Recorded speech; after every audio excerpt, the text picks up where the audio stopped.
উবাদা বিন সামিত রাদিয়াল্লাহু আনহু বলেন, রাসূল সাল্লাল্লাহু আলাইহি ওয়াসাল্লাম বলেছেন, লা সালাতা লিমান লাম ইয়াকরা বিফাতিহাতিল কিতাব, ওই ব্যক্তির সালাত হয় না যে ব্যক্তি সালাতে সূরা ফাতিহা পাঠ করে না।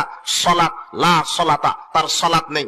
এখানে জানাজা উল্লেখ করা হয়নি, বিতের উল্লেখ করা হয়নি, ইদায়ের উল্লেখ করা হয়নি, যোহর আসর মাগরিব উল্লেখ করা হয়নি। যার নাম সালাত, ওই সালাত আদায় করার পূর্বেই আপনার সূরা ফাতিহা বাধ্যতামূলক। সূরা ফাতিহা যেই সালাতে আদায় করা হবে না, সেই সালাত হবে না। এ কথাই ঠিক। কথা মনে বুঝতে পারেননি? সেটা যেই সালাত হোক, যারা জানাজার সালাতে সূরা ফাতিহা বলছে লাগে না, এটা তাদের অহেতুক ধারণা, মিথ্যা কথা। যেই সালাত হোক, যার নাম সালাত, সালাতে সূরা ফাতিহা পাঠ করতেই হবে, এটা ফরজ।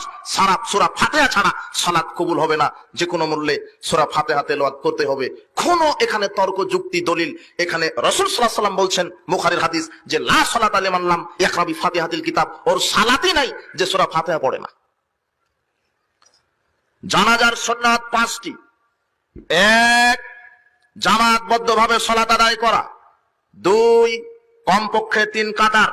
3, পুরুষ হলে মাথা বরাবর দাঁড়াবে, আর মহিলা হলে কোমর বরাবর দাঁড়াবে। 4, সূরা ফাতিহা পাঠ করার পরে অন্য একটি সূরা। 5, জানাজা হওয়ার পর জানাজা কাঁধে উঠানো পর্যন্ত দাঁড়িয়ে থাকা, বসা যাবে না।